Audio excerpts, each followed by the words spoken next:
It's episode 21 of the greatest podcast not too many people are listening to. Those who are know why.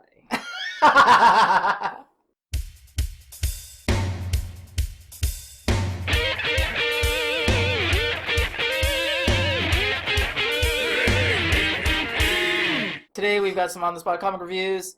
We got a trade review. We got a PPP Pendulum power panel. The hosts don't even know part of the show. That's right. And lots of other good stuff. Don't we, Gary? Yes. Yes, we do. So, I'll start it off. Today, I read The Shadow Now, number 2. I have no idea what that is. So, the premise of the book is the Shadow, he's like a pulp hero from the 30s. And The Shadow : now. No, it's the Shadow Now. There's no whatever. Yeah. So they Star Trek you. Maybe. Yeah. You say the Shadow Now, I'm thinking, okay, new IP, what's going... It's just the Shadow with a subtitle. Yeah. Which they didn't... Alright. Well, it's not a subtitle because it's actually beside the names. I don't know, it's weird. Anyways, it's the Shadow Now. Premise is the Shadow has gone away for a number of years and he's in Shambhala and he's learning how to meditate and all this stuff and basically learning how to stay young longer, extend his life. Cool. Yeah. So he comes back to present day right now. So the Shadow's back and he's taken over, or not taken over, he's coming back to his established manner and life and all this stuff. The Shadow Network, I don't know if you recall that from the movie or anything you've read, is like when he saves someone, he kind of recruits them at the same time because they owe him a favor, that kind of stuff. Very similar to I found that Sherlock's Homeless Network. Yeah. So he still has the Shadow Network up and running because his employees have kept it going through the years and everything. And he's rich, so I mean he has a fortune to deal with this kind of thing. Anyways, he comes back, and he's hitting the streets as the Shadow again, and instilling fear in the criminals and all this stuff. And in the first issue, stuff goes down, and he thinks it's his old enemy Shawan Khan. So he goes to the prison, visits him. He's like, "Hey, what's up? Why are you screwing with me?" And he's like, "I'm not, because I'm behind bars, blah, blah, blah." But in fact, he really is. Because you know what? It's Shawan Khan. He's a bad guy. Anywho's, Shawan busts up the Shadow Network because he gets himself out of prison, takes over his whole operations and everything, and hacks all his accounts and whatever, because Shawan has his own little network. Nothing like literally hacking. Like, is this digital age Shadow? Yeah, digital age. Yeah, right now, today. I don't think I like that. Like today. Yeah. I think I like the back in the 30s. Yeah, the 30s style with the. The series is pretty cool though. It's written by David Liss. He writes a lot of criminal stuff and novels and other books. Is this a mini or an ongoing? I don't know. I'm not positive actually. Digitally painted, I believe, by Colton Worley, so the artwork is just beautiful. It's a really, really great book. I love it. Like, it is fantastic. And it's kind of nice to see the Shadow on the receiving end of the bad guy's stick, for once, kind of, so to speak. He's not having a good time. He's wounded. He's has no money, so he's got to rob the criminals that he is punishing. Like, after he knocks them out, he steals their money. Yeah, like, that kind of stuff. I'm hoping this pushes the Shadow a bit further into people's view. I hope so, because he's a really cool character. People write him off as kind of a Batman clone. But, I think you can do cool things with the Shadow. Yeah, and he was around before Batman, though. So you can do cool things with the Shadow, and I agree. You can put a lot of different stories into him, like you just said, updated, and like now he's been stripped of all his resources, and robbing the criminals and everything. It sounds cool. Plus, he has just like a badass costume. I know. So that's number 2 for you. It's an awesome book. I definitely recommend it. I give it 10 Geoffs out of 6. What did you read, Gary? Following up from last week's Cataclysm read, I read Cataclysm, The Ultimate's Last Stand. Mouthful of a title. Yes, it is. This is the first part of the actual mainline miniseries running through the Ultimate titles for, I guess, the next couple of months. There's the issues Spider-Man, X-Men, and Ultimates as well, but this is the main book. And, I had some apprehensions going into this book. I don't know what's going to go on with the Ultimate Universe at the end. Mm-hmm. But I was kind of hoping this book was going to be good, and I was pleasantly surprised. Actually, I really enjoyed this book. Bagley and Bendis are teaming up once again. Oh, it's Bagley again. Eh? Yeah, and you know what? After seeing so much The Ultimate Universe done by some different artists, like Pacelli, Mm-hmm. Bagley's art kind of rubbed me the wrong way in this. Pales in comparison. Yeah, it looks a little rushed, a little unfinished. It's, serviceable. It doesn't necessarily hurt the book, but I would have thought maybe got a bigger artist on this. Maybe had Sarah Pacelli come in and do it. But the art, as I said, the art is okay. It was a nice tight story from Bendis. The Ultimate Spider-Man, Miles Morales, and his friend Genki are just kind of walking through the streets, and Genki kind of serves as our intro character for this story going on. And then, bam, Galactus just pops up. That's cool. Just out of nowhere, and obliterates Jersey. So that's kind of funny. We just wipes it off the map, basically, in the first, 5 seconds of the book. Yeah. And we get the Ultimates showing up partway through the book to kind of do battle with Galactus, and they're throwing everything they've got at him, and nothing. And these characters don't know who this guy is. Yeah. They're completely unprepared and unequipped to fight this guy. And seeing as, like we've been told in the previous issues from the lead-in book, these aren't the same characters that have dealt with him in the 616 universe. They're not built the same way. Yeah. So it's interesting to see them try and come to grips with this guy.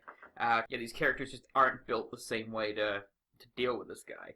So Tony Stark identifies kind of where he's from another universe because of his dealings with the Spider-Man crossover. So knows that this thing isn't from their universe. Yeah. And it's you don't really know how they're going to deal with this guy because they just don't have the resources to deal with him. The cool bit at the end, he's actually building his old machine, like the Earthcracker energy stealing machine. Yeah. So that's gonna be cool. I've always liked that concept of him building the machines out of the planet that he's going to. Cool. So, good book. Like I said, the art is okay. Bendis' script is nice and tight.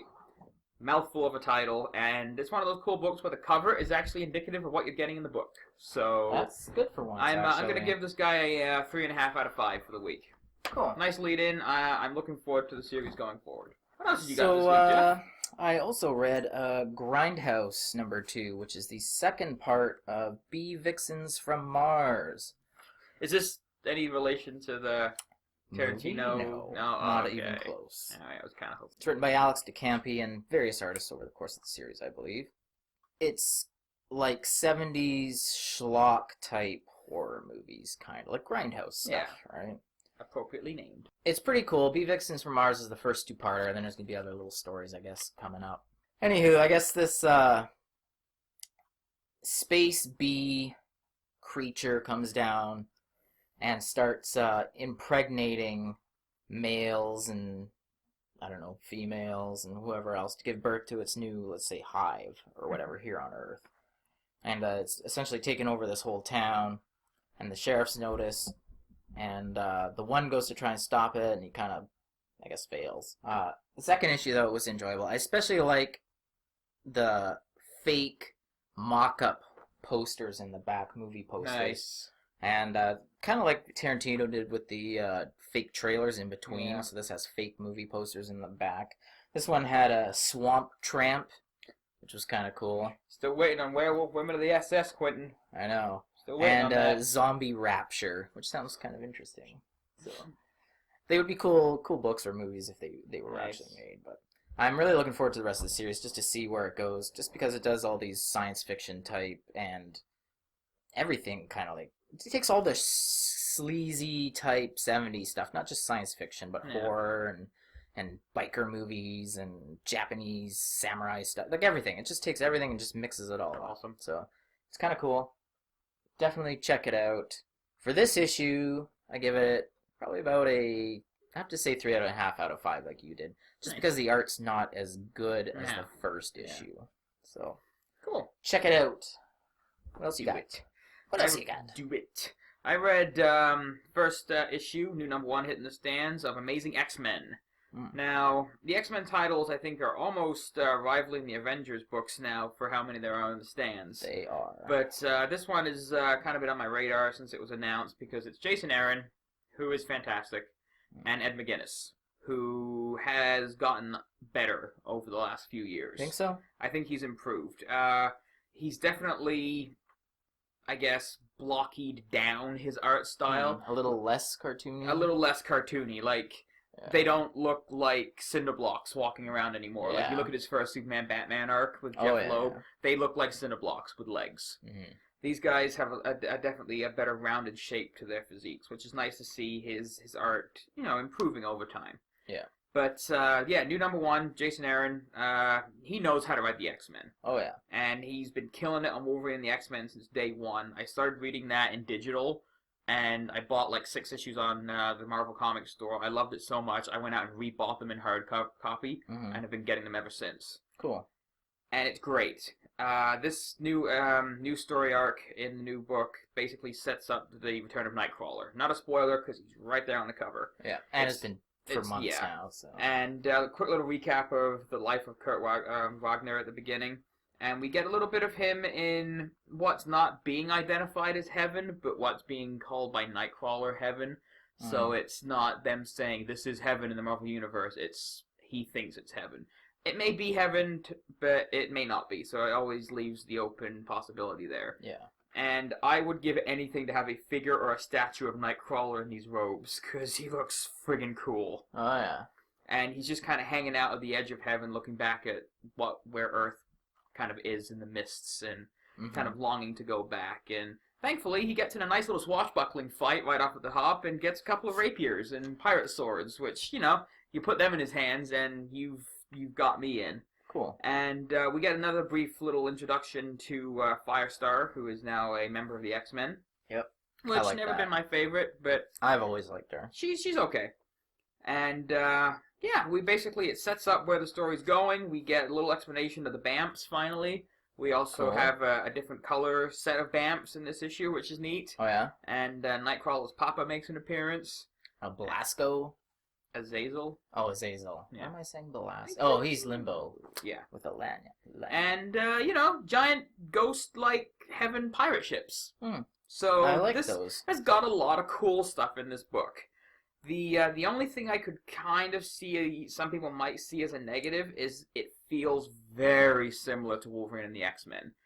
This could have been an arc in Wolverine and the X-Men. Yeah.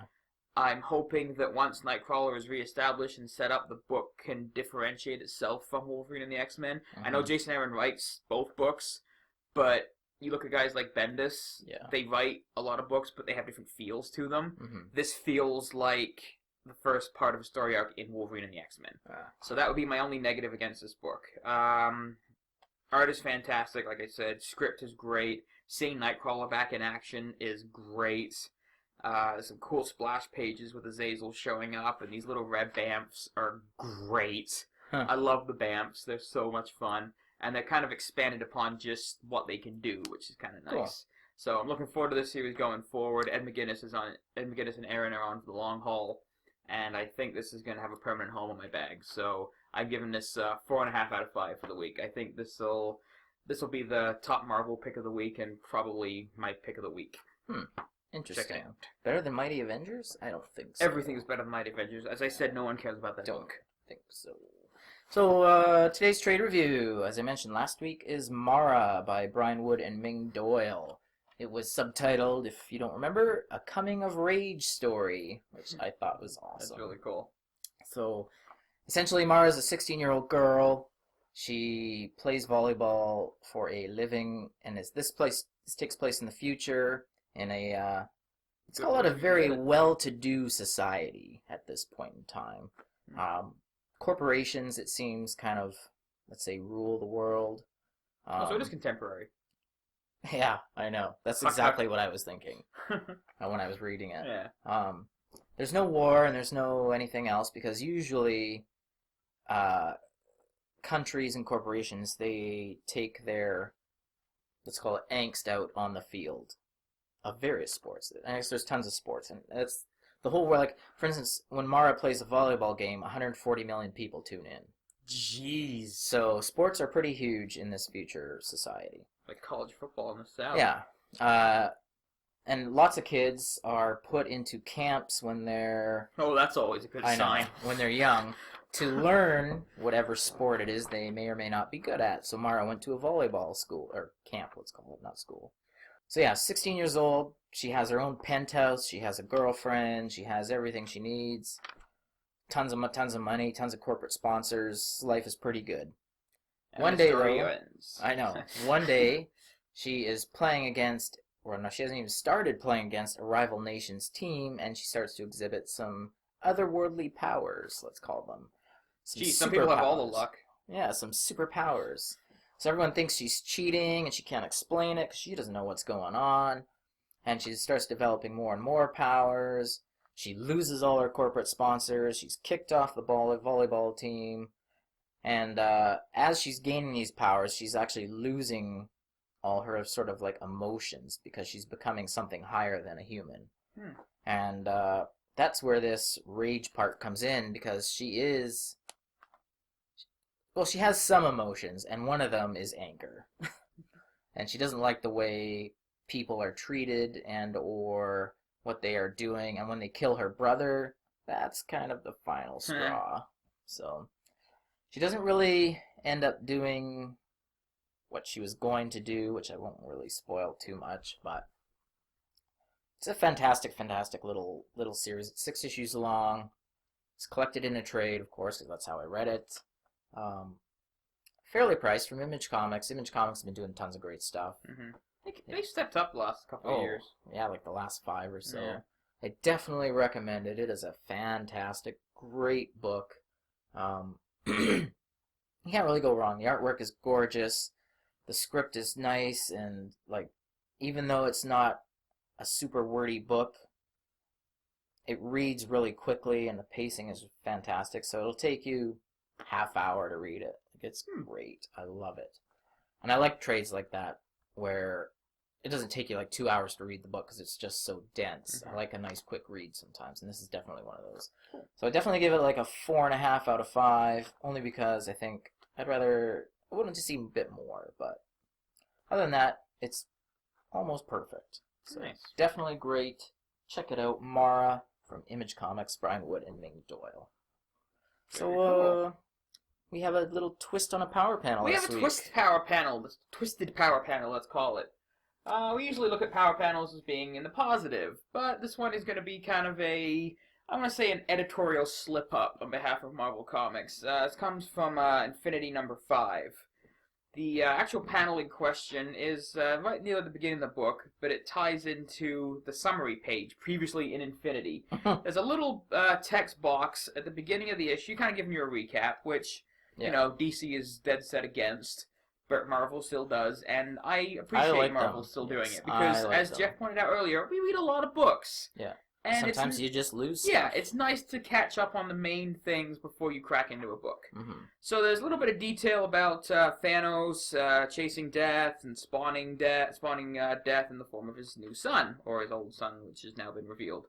Yeah. So that text appears in the recap page, and about a quarter of the way through the book, the Ebony Maw goes and finds Thanos' kid, and basically re-utters the exact same piece of dialogue. I showed it to Geoff, he read it, and he goes, well, there's a couple of words that are different. But it's the exact same. Now, I don't know if the previously in page was taken from another issue, and they've just duplicated this dialogue twice. Well, I'm sure it was from or it was from this issue, and they just dumped it in the previously in section. Either way, this is poor editorial work on behalf of Marvel. Because you read the previous page, once you get to this piece of dialogue in the book, you're like, wait a minute, I just read this bit of dialogue, what's going on? So, yeah, I think it's, I don't know, I guess Axel's the editor all the time on these? Well, no, he's the chief, he doesn't do the books anymore. Oh, Tom does them. Yeah. Most of them. And he's listed as the editor on this. Yeah. So, yeah, Tom, get your act together. That's something that shouldn't happen, especially on a mainline issue of your big crossover. It's just a bit of sloppy editing. I did not actually notice that. Yeah. So I didn't read the recap page because I remember. Okay. It's just a little jarring, and it takes you out of the flow of the story because you're like, wait a minute, I just read this bit of dialogue. Where was it? And you stop reading and go back. So yeah, a little bit closer with the editing there, Tom. A little different. Yeah. So we have some comic news, and I'll start us off because last week we had a couple notable deaths. This week we also have one in the comic world, at least. Nick Cardy passed away, one of the big-name DC guys from decades ago, literally, and artist on Teen Titans and Superman and tons and tons of other great books. You can find his work reprinted in pretty much everything. He was fantastic. He's influenced a lot of guys. Yeah. There's a lot of tributes online at the moment for him. Pretty sad. So, R.I.P. Nick Cardy. What do you got, Gary? Marvel is still rolling out the one-word teasers. They dropped a new one this week, Resurrection, with a teaser date of February 2014. People are thinking, Phoenix, Jean Grey, because of the color coding on the Resurrection title. But the best one I've read so far actually came from Bleeding Cool. It was their theory, and it seems to pan out, is that it's the return of Madeline Pryor, which I love Madeline Pryor. Me too. She's a great character. I love her. Their conclusion for this is because it's the same creative team teased in the poster that's writing the X-Men book right now, the one with Rachel Grey, Storm, Jubilee, and in that story arc, in that book, Lady Deathstrike, I think it is putting together the Sisterhood of Evil Mutants, which Madeline Pryor has a long-standing connection with. So they've already teased the Jean Grey trial thing before, so it would and they've done that two different posters for that story arc. Yeah. So a third one seems a little bit off, but if it's Madeline Pryor inside of X-Men, I'm kind of cool with that. I wouldn't mind her coming back, especially with Cable and Cyclops being out there as well. Could do some cool crossovers with the other X books. So I'm kind of happy with that. That's neat. Jim Starlin, longtime creator, writer, artist of Adam Warlock, Thanos, all sorts of cosmic goodness. Yeah. Has a new Marvel project coming out. Looks like they've patched up their differences. Yeah. Was it 100 pages that he wrote and drew? As someone pointed out on the forums, they're like, hey, they could have just called it a 5-issue miniseries. It looks better than 100 pages, though. So basically, it'll just be probably a miniseries coming out next summer of something. There was a picture of Thanos. Now, whether that's old art or new art, I think it's just don't know. Placeholder. Should be interesting. We'll see what happens. Especially him writing and drawing it. That's a big lead time for that, though. Yeah, exactly. As previously mentioned on this show, the rumored New 52 gimmick month next year was supposed to be 5 years later, and looks like that was confirmed. It will be 5 years later by Didio. He confirmed that. Yeah. And then following that, that will be DC's new weekly series, a 5 years later weekly miniseries.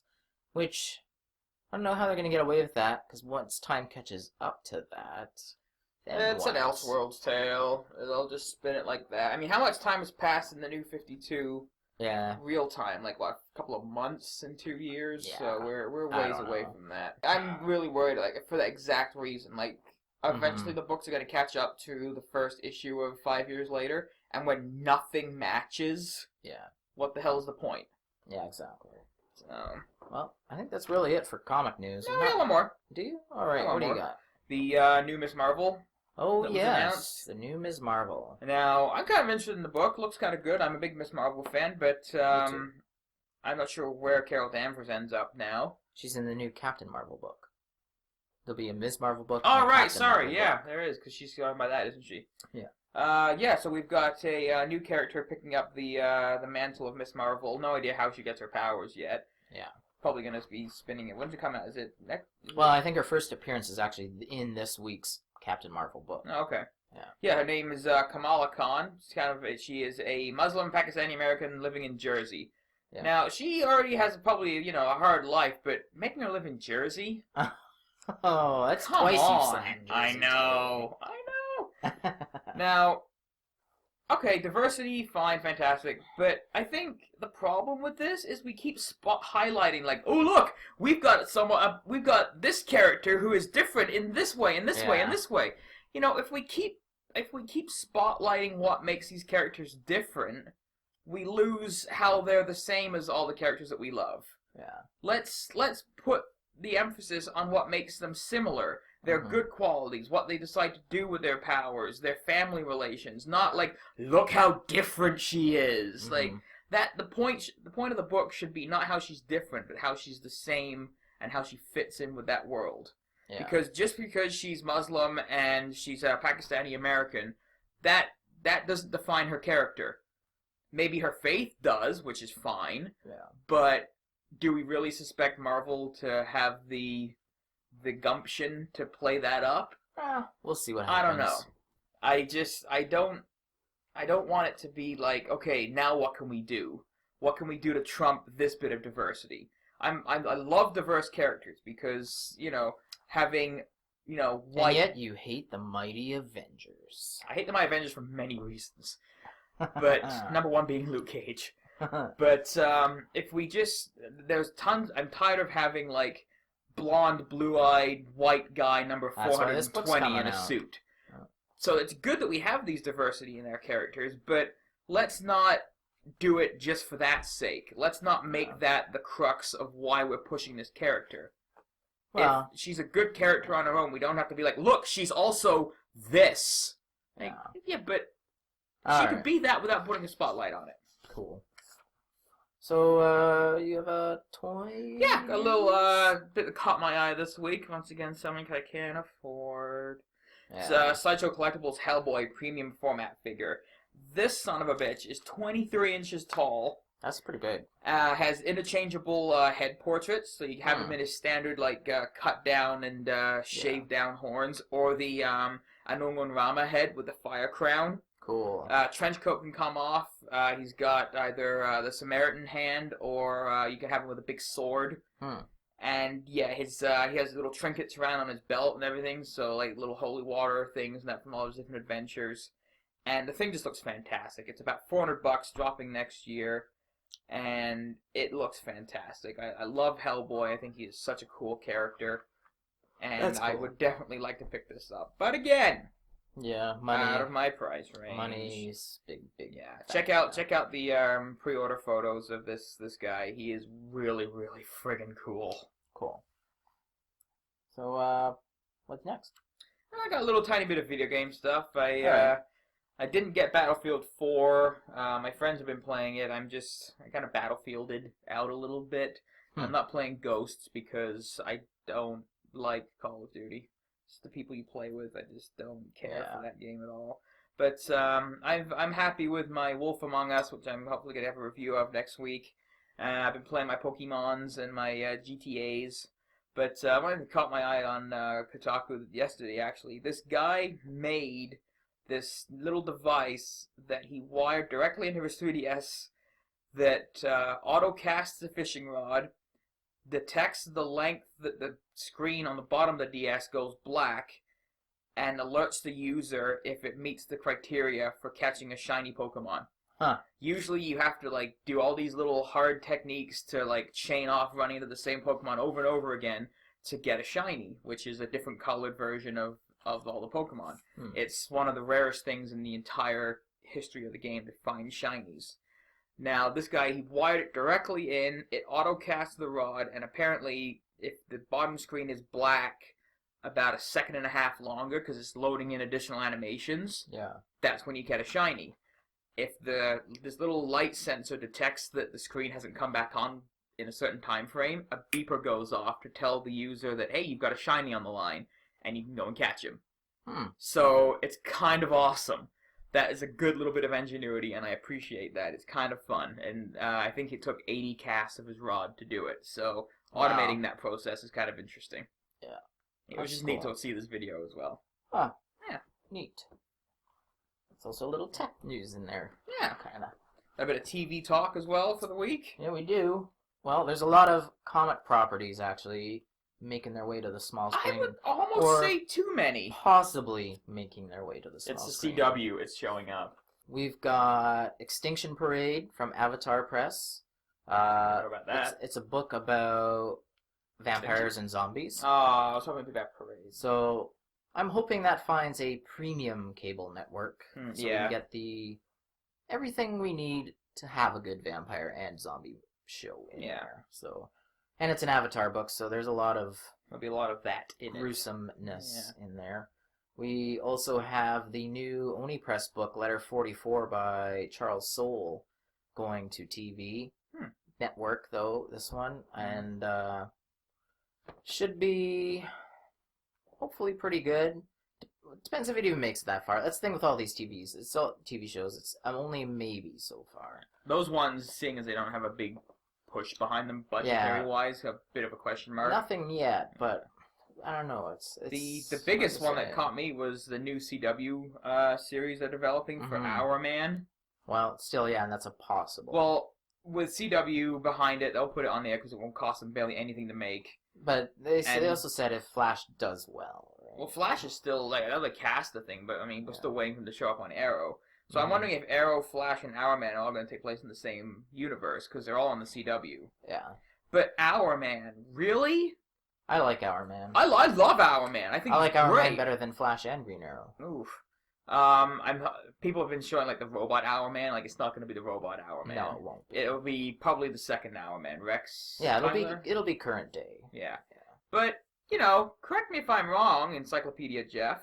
I'm pretty sure that Our Man started out as a drug addict with his powers.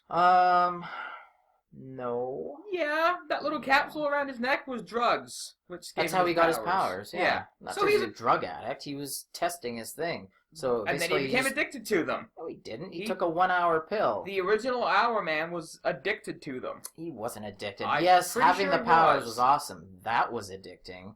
The pills didn't make him he wasn't addicted. Oh, to so he pills was addicted themselves. to the effects of the pills. Yeah, which is an addiction. He was addicted. I'm not someone the who's powers. an alcoholic isn't addicted to drinking this awesome tasting liquid. They're addicted to how it makes them feel after the fact, which I'm pretty sure is the definition of addiction. But he liked the adrenaline it gave him. He just loved going out. It's going to be interesting to see how they do that without kind of kids. It's hard to say. Yeah. That's kind of neat. It's going to be interesting. Yeah. Got some news from around the webs as well. Sure do. If you were okay with the Wolverine movie, get ready for more. I was definitely okay with it. I loved it. I thought it was good. It was... It didn't stick around with me too long after I saw it, which, you know, I'm okay with, I guess. There's a director's cut of the movie coming out, which is supposed to be kind of bordering on an R-rated version. Oh, that's cool. Which could be kind of neat, so I'll probably pick that up. Me too. So I'm kind of okay with the announcement that Marigold and Jackman are working on another one. Mangold, sorry. Marigold. Marigold. because it auto-corrected it on my show notes. Marigold. That's not... Even as I said it, I'm like, no? Yeah, James Mangold. He's writing it. No word if he's going to direct it. And obviously, the dump truck full of money that they backed up to Hugh Jackman's house is going to have him back as Wolverine. Yeah. You know, how much longer is he going to be able to do this role? Exactly. So, get the money while you can. Get the money out of him while they can. Yeah. It could be good. I mean, I don't know what they're going to do, where the story's going to go. We had our fan request of him going to Japan. Yeah. I don't know. I mean, I'm assuming it'll take place after Days of Future Past. Or after Wolverine, so we'll see what happens. Hard to say. We'll see.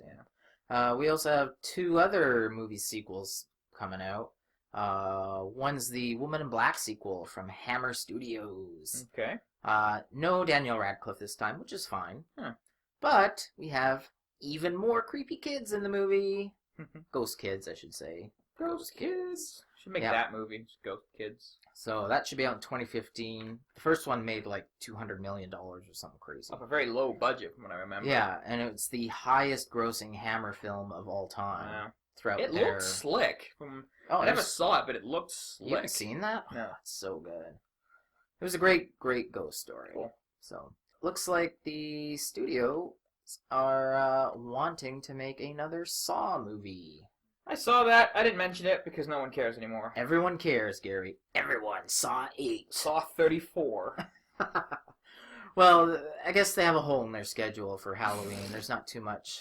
What can we use horror-wise to coming fill it out. with? Let's just drag this dead horse out.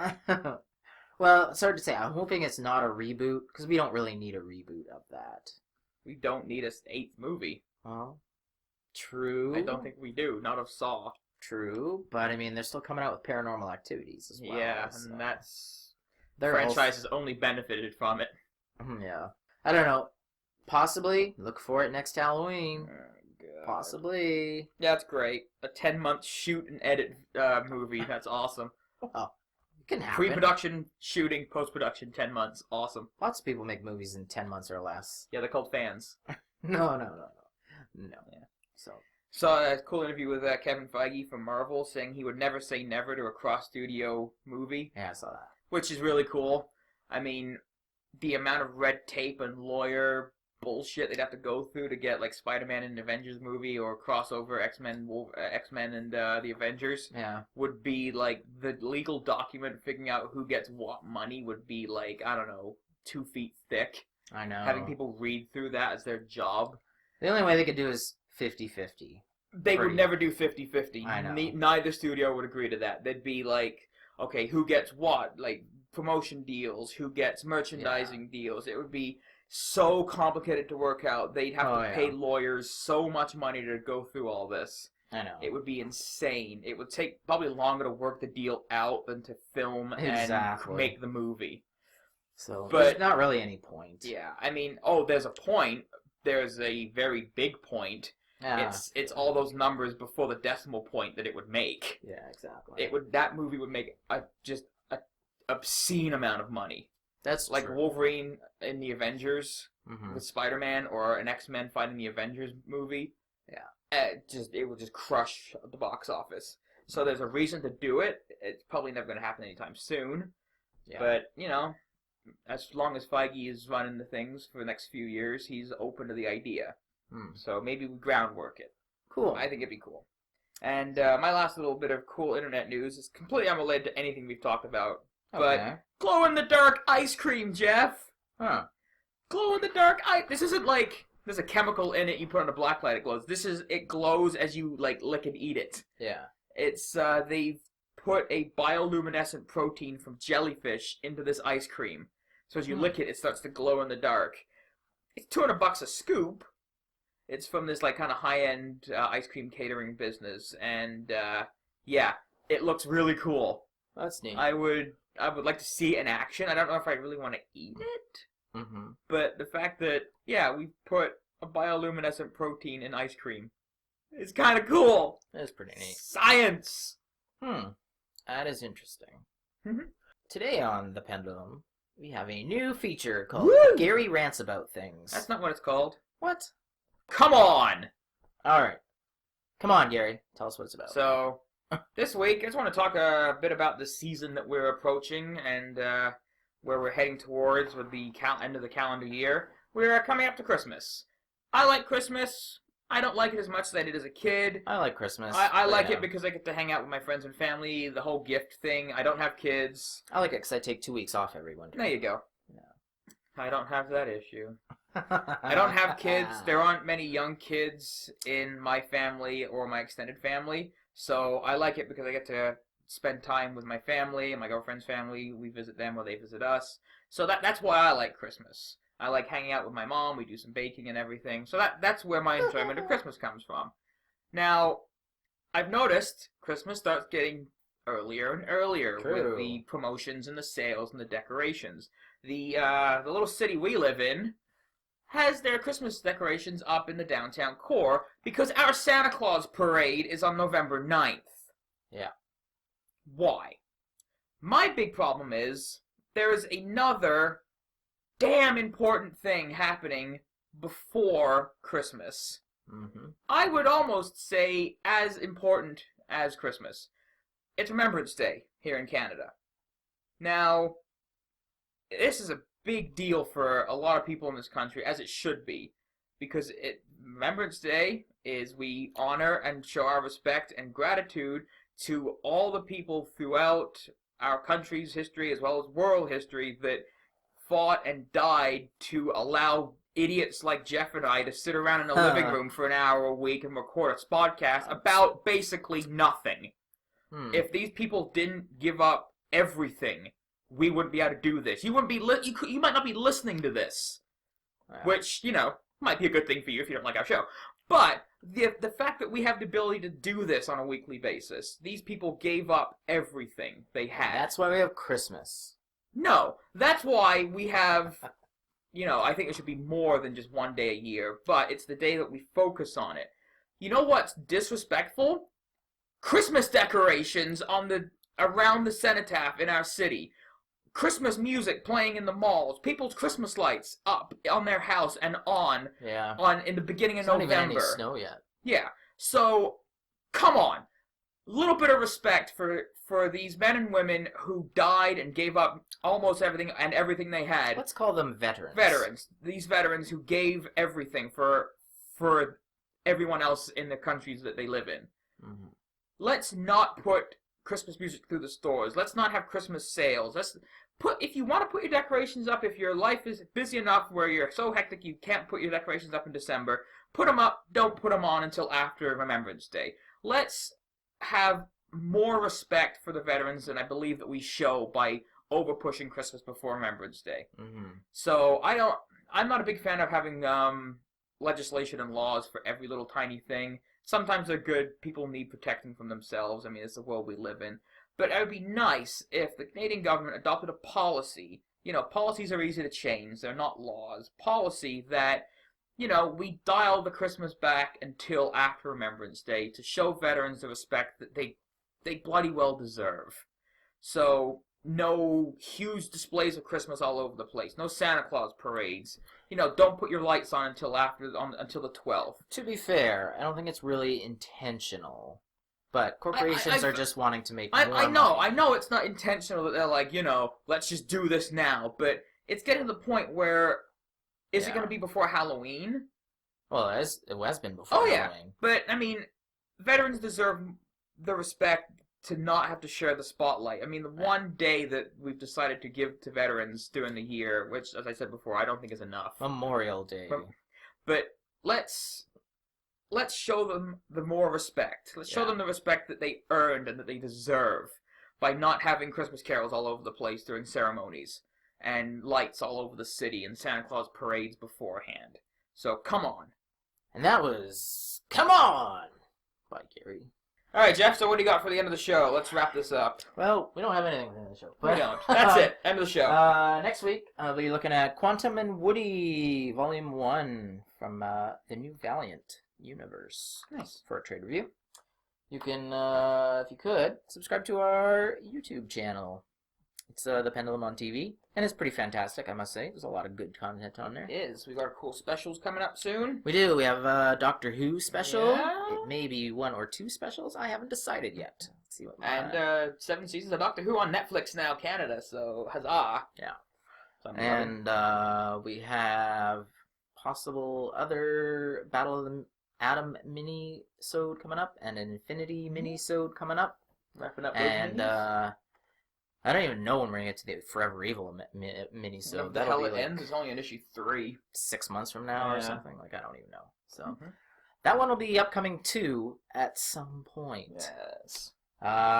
Check us out on Facebook. We're the Pendulum Podcast on Facebook. You can check us out at our respective blogs. Mine's thetelltalemind.com, or you can check me out on Tumblr at mindmelds-home.tumblr.com. You can find Garry at my my WordPress site and my Twitter, so check the links below. I just don't feel like saying it every week. So what? They haven't been updated in a while because I've been really busy. I haven't been doing much. Yes, you have. And, check us out. Subscribe to us. Watch us. Feed us. Feed us. Feed us. Apparently, we're working for free meals now. Send us some food. That's how bad things have gotten here at the Pendulum. We'll podcast for food. We're starving artists, Garry. Starving artists. We'll podcast for food. That's gonna be our first T-shirt. Just us sitting in a corner with cardboard signs. We'll podcast for food. Awesome. Merry Christmas, everybody. Come on. All right, so you can find us. Check us out next week. We'll have all the same regular great features, I will have a new feature to debut as well. And yeah, so for the Pendulum, it's Garry and Geoff signing off.